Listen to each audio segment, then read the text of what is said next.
Should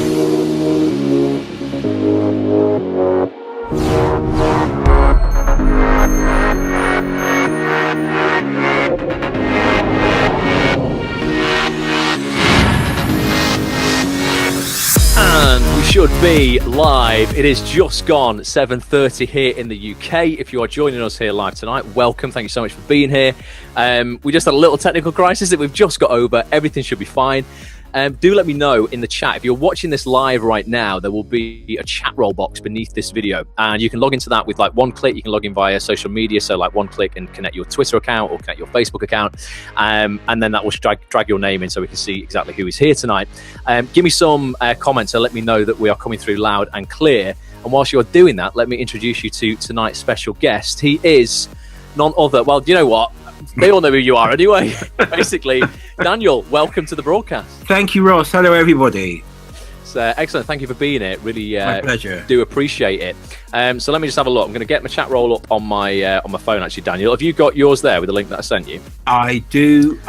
Before we do anything, can we just please tell everyone that's listening about my cold, my terrible cold? Right, okay, yeah, right, okay. He says it's a cold. He's a diva, right? Okay, basically, Daniel is going to be dialing in via audio tonight because he's got a cold. He's a bit of a diva. He doesn't think he's looking at his best.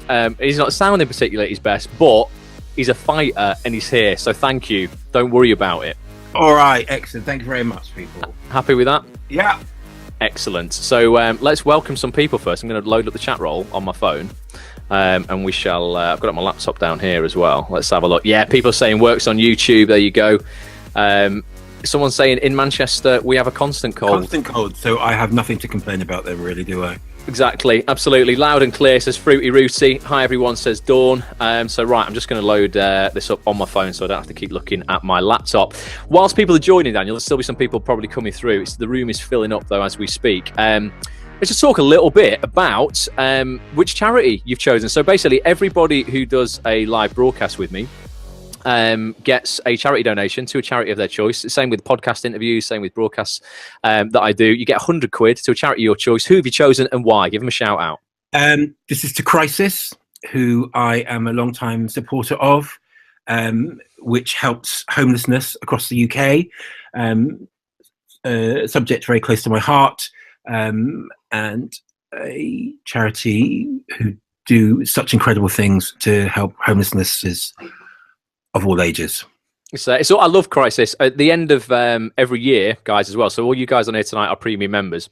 So you pay your premium subs every month. This is exclusive tonight to you guys as well. But any money that's left over in the kitty at the end of the year, I actually donate to Crisis. So we take a minimum of 10 people off the street for Christmas Day. Give them a haircut, give them a meal, clean their teeth, some clothes, some advice on getting off the streets. I love it, Daniel. Close to my heart as well. Superb. So I'm going to get that charity donation over straight away as soon as we finish tonight. There are loads of people in it. Let's give a few shout outs. So Sarah's here. We've got Steve, Mary, Lindsay, Carly, Alison, Peter, Wendy, Scott, Girly Whirly, Dawn, Michael, Fruity Rooty, Kim, Mary, Mark, Heather, Helen, Alex, Julia. Got a few people, got like 8 or 9 people as well who are just currently signed in as guests. If you click on the buttons on the bottom that for Facebook or Twitter, or even just sign in as a guest, you can write your name so at least we know who we're speaking to, as opposed to like guest 9055 or something like that. That would be good. Do let us know where you are watching from as well. Just let us know your real names. So Daniel, the reason I wanted to do this, a few reasons. Okay, one is to kind of reward these guys for the investment that they're making in me and the site and helping me grow this community into what I think is literally the most positive movement of actors on the planet. But also I want to humanize you guys, right? You're one of the casting directors in the industry working right at the top of the game. I'm going to get you to tell us a little bit about what you've been working on recently and past credits that people will know you for. But I know there's a lot of people in here who would absolutely love to be seen by you. But a lot of them are absolutely shit scared to reach out, do anything about it, and take the action required in their careers to get to the point where you would want to see them. And I think by humanizing you, bringing you on, and actually getting advice from the horse's mouth, not that you're a horse, it's going to be like one at the moment. It's just going to be nothing but good, for these people, and at least then they'll feel if they do get to come and see you for an audition that you've already met, they're going to be more relaxed. They're probably going to put in a better performance for you. So for those who might not know past credits, what you've done in the past, that kind of stuff, what have you done? What you're known for? Anything you tell us you're working on right now? Basically, just give these guys a little bit of info on you. Okay, so I think probably most people know I was an actor for a very long time, for 27 years. A really long time. Started nearly as long as I've been alive. Absolutely, thank you very much, Ross. Make me feel older. And I moved into casting 12 years ago. I assisted some of the great casting directors, became associate to wonderful Kate Rhodes James about 6 years ago, and 3.5 years ago went solo. So I think most people know my solo work, Mr. Selfridge, series 3 and 4. I took over the show. Loved it. Ripper Street, which I co-cast with Kate, and Line of Duty, obviously recently, which I lucky enough to co-cast with the wonderful Kate Rose James again, and then solo projects, TV series called Him, which was on ITV, a Paula Milne 3-part supernatural drama. I just recently cast a 4-part series for Channel 4 called Born to Kill, which was a real critical smash about a teenage serial killer. That aired on in the year. I'm currently working on a major series for a network I can't mention because it's a little hush-hush, which will air next year. That's an 8-part series that's sort of taken up my entire year to date and will continue to do so till the end of the year. And I can't really say much more than that. It's a thriller with a supernatural twist. Some people know the project that I'm doing, but it's all a little bit hush-hush until it airs. So that's what I've been doing at the moment, and that's what's been consuming me.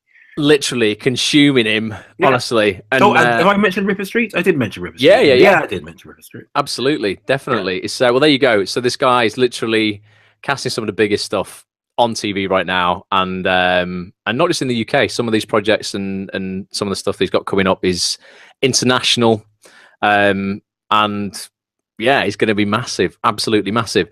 I'm just going to say, some people are asking about, can you still see the comments and watch the video at the same time? So if you're watching on your desktop, by the way, guys, what's best for you? You'll see at the bottom of the chat roll is a little square with an arrow pointing out of it. If you click on that, that will actually pop up the comments in a different window for you. So you can position that next to the video in your browser, and then you can see the comments and the video at the same time. If you're on mobile, unfortunately, if you're watching a YouTube video, you can't do anything else. So you'd end up having to kind of like nip out of the video on your mobile and then leave a comment and nip back in, unless you've got an iPad or a laptop, in which case you can, use the, like I'm doing. I've got the comments on my phone, and then I've got the broadcast on my laptop. But if you click the little button in the bottom with the arrow, it's going to pop out the comments in a new window for you, so you can position that nicely on your browser. Some people are loving Born to Kill, which is always good. Are they? Michael Schofield loved Born to Kill, as did Scott Matthews. Look at that, see. And Mark is a Ripper Street fan. Excellent. All just buttering you up. There you go. So how this is going to work, guys, is literally we want to take your questions. I said to Daniel we'd be about an hour. When we've done features in the past, we can't stop talking, and we did a podcast 2 years ago that's about nearly 3 hours long. So I don't know how long we're going to be on it, at least an hour. And I don't want to kind of, take up any more time just nattering away. I want you guys to give us what you want to talk about, the topics you want to talk about. And let's start answering questions that can be super personal to you as well. Like literally, like, you can say, I am here in my career right now. This is happening for me. I'm struggling to do this. I want to know how to move on to the next stage in this, whatever it is. There are no stupid questions, bar the questions you don't ask. I always say that. Don't be afraid of asking a question you think other people might know the answer to. If you're thinking it, there's going to be other people in here who are going to be thinking, are going to be grateful for that answer as well. I guarantee you. Every workshop I go to, that happens, or used to, when I'd like to think, I'd like to ask about that. But it seems like everybody else knows the answer to it because no one else is asking about it. And then when finally someone gets the guts to actually ask about it, everyone else goes, oh, yeah, now I understand. So don't be afraid to ask anything. So let's have a look. Richard Hale is even here, Daniel. He's in Miami. He's an English actor in Miami. Hello, Richard. He's even watching, and he's watching Ripper Street here in Miami as well. There we go. So fire away, basically, guys. Just let's get started on absolutely anything you want, and I'll try and keep up with these comments, and we'll try and get as many questions in as we can. People are asking questions about. So here you go. So let's talk about agents initially. This is a question that always comes up, Daniel. So John's here. John Bullich, great actor, proper mank kind of proper mank actor, basically. He says, "Hi Daniel, my name is John Bullock. Do you use Manchester agent line management?" He's just going straight in for names. in terms of the agents list you have collated on Spotlight, because all casting directors get to create their own lists. How much is there of a north-south divide on that? And nowadays, what I'm seeing on Spotlight breakdowns in the north and in the south is that production companies, for instance, I was going for an audition for, they're doing a new The League of Gentlemen, a 20th anniversary edition, and it said on that, and it also said on Age Before Beauty, the BBC One drama did recently, it said on that Spotlight breakdown, northern artists, northern base only. So I'm guessing there's southern artists, southern base only briefs going out that you just can't send to northern based artists and that kind of stuff. Enlighten us with a bit more on that. I don't think it's as much of that. A lot of it's to do with cost. To travel an artist up or down when the budget is getting tighter and tighter, sometimes you have to just be very practical and either have an actor who has a London base, who may be northern based but has a London base, so we booked as London based, and vice versa. There are also projects that want a genuine northern accent. The project that obviously that we're keeping a little bit under wraps here that you helped me out on, when I came up to Manchester, is partly set in Yorkshire. So in particular on this project, I was seeing actors from northern agents as well as southern. Some of the smaller roles we needed to try where possible to have local sourced actors, and that is partly cost and partly authenticity, because everybody thinks they can do a northern accent or a Yorkshire accent, myself included, as I know that you like to mock me. Yours is brilliant. Will you do yours? No, I'm not doing a northern. I'm not doing a northern. He just did moving on from brilliant. He sounds like my mum. Hello, love. So sometimes, yes, there is a divide, but it depends on the project. It depends on the authenticity of the characters. And sometimes it is to do with costing and traveling actors and putting actors in hotels. And that works both north and south. But in the current climate, it's absolutely important and necessary that we keep open in the casting process and not avoid entire swathes of the UK just because we're lazy and just want to focus on the town that we happen to be living and working in. I think you'll find that most casting directors now try where possible to keep open in terms of casting, and where they cast. I always cast broad and try and go wide.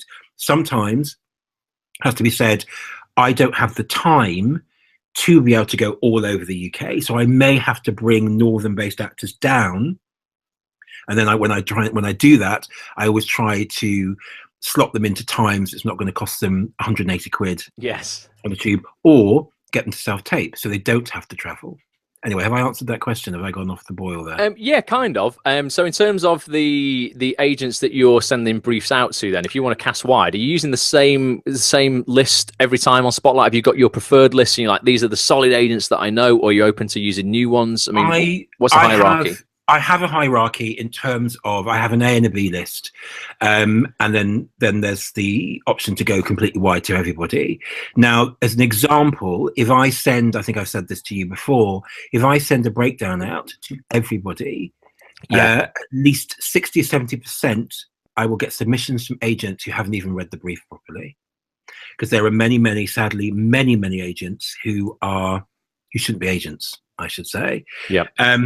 So sometimes when you're looking for an actor of a certain level or experience, unfortunately, you hone in, and we're not talking like 3 agents. We're talking 150 agents, rather than the 550 agents.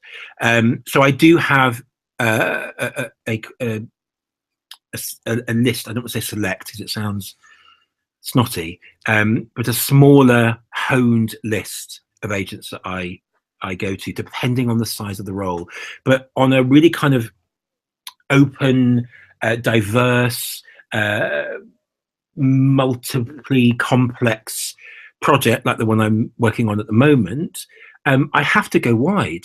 Yep. I need to go wide. It would be really short-sighted just to stay, but sometimes there is not time. As I said, if I send a breakdown out now for the role of a waitress,